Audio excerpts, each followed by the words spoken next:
Hey guys, Mark here. We are down in the workshop here at my home, and I'm going to do something I've never done before. I'm going to do a how-to video.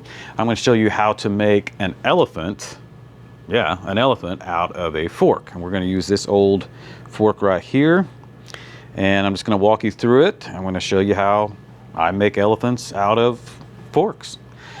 So let's get right into it. The first thing I got to do is, and this is just how I do it, but I like to get a hole started. So, and that's for the eye. There's one eye that I use that I put into the elephant. So I'm going to put it like right about there.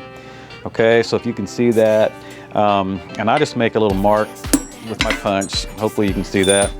Pretty subtle mark right there. And then, but that's where I'll know, where to drill it. So we're going to step over here to the drill.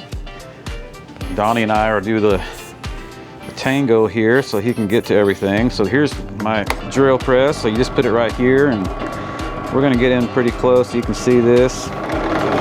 So just get a nice little hole here. That'll be the eventual eyeball. And I'm gonna kind of make it a pretty good size because it's a bigger size elephant. I do all kinds of sizes. This is probably the biggest elephant that I make right here. So now we got a pretty good size hole there. So that's gonna be the eyeball. All right, so I'm gonna step over here. And this is, so now we're gonna do the trunk. So this tine right here will be the trunk. And I use these are bail making pliers, and they have all different sizes as you can see here.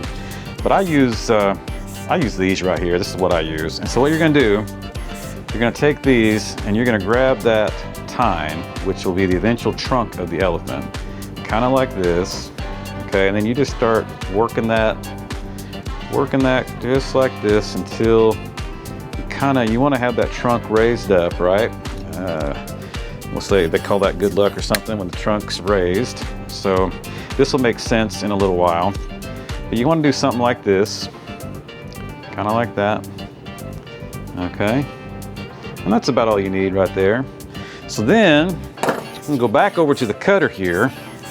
And what I'm gonna do is I'm gonna cut these legs off even with the bottom of that trunk. Again, that's just how I do it, but right about there. So Donnie, I don't know, you can come around here or you can just be right there. So Donnie, he's been great. He's trying to get this pretty close so everybody can see it. So what I'm gonna do is just cut those 3 legs off like that. So now you have something like this. Okay, and now that's pretty sharp where I cut it, so I'm going to come over here to the belt sander, and I'm going to kind of just clean these up because they're pretty sharp right now, and you don't want that. So come here to the belt sander and just kind of smooth that out. Doesn't take very long. You just don't want any burrs on there to be sharp. I kind of get in between there a little bit, just like that. Yeah, that's pretty good. And just for an extra measure, you can take it to the buffer, really buff it pretty good. Don't take too long. Just kind of make that nice and smooth. Okay, and then we'll cool it down here in the water real quick. All right, so what we have so far, I'll have Donnie kind of come back in here, but this is what we have so far. So not quite an elephant, but I think you can start to see it's starting to look somewhat like an elephant. So we have to get this trunk to where it's out. And so what I do, I get a pair of pliers and I put one right in there, okay, just like that. And then we're gonna take this trunk and we're gonna move it out here. All right, so I gotta reach around here behind Donnie, keep that in frame. So I have 2 pairs of pliers here. It's just how I do it. And so I'm just gonna grab a hold of that trunk we made earlier, so just like that, and then just move it out like that. So now, hopefully, you're starting to see an elephant there. I don't know if we can put it against the black on the floor, but it kind of looks like an elephant, a little elephant shape there.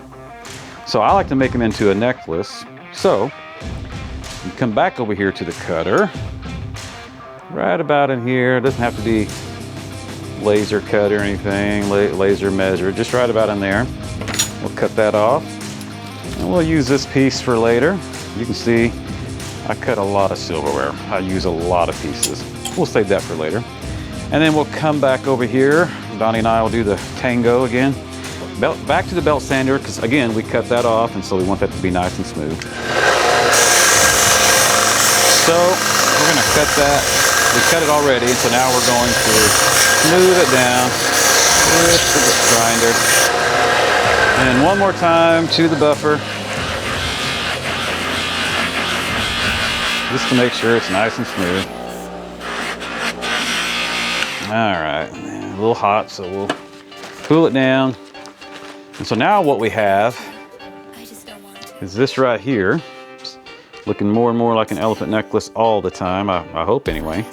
So what I'm gonna do, I'm gonna put it right in here. This is where I make my rings, but it's also, I wanna curl this back so we can run a chain through there and it'd be a necklace, so it's gonna sit something like that. So how I do it is I put it in here where I make the rings, and you could use these tools here. You could take something like this, you know, and bend it, but this is so much easier for me, so I'm just gonna show you what I do. So here we go, and what I'm doing is I'm just slowly working this back. I wanna have, you know, I'm basically making a loop with what handle. I left enough of the handle so I could do this. And you'll see what I mean here in a second. You'll see what I'm trying to do, but I just wanna have a loop that we can run a chain through so you can wear it as a necklace. And so we're almost, you can kind of see how it's looping back to itself. So kind of like this. Now we're getting a little closer, and you want it to touch here. You don't want that necklace to come out of there. So almost there. I want it to really be against that pretty tight. I'm even lifting up here, putting a lot of pressure here, just making sure that stays put pretty tight. And see, now you can see it's a pretty good size loop. You can make any size loop you want, but with some of these bigger elephants, people they'll braid cord and stuff like that and run through there. So it's kind of a bigger chain or cord, or however you want to put it. So that's a pretty good size loop, but you could put anything, you know, you can put anything, a chain or cord, even a choker or something like that. But now, if you take a look, we got ourselves a pretty cool elephant, and we'll show you the finished product here in a second, like under some black or something like that. But now, to me, it's pretty well done. The last step would just be to buff it out, but we're just going to show it just like that. And guys, that's how I make an elephant right there.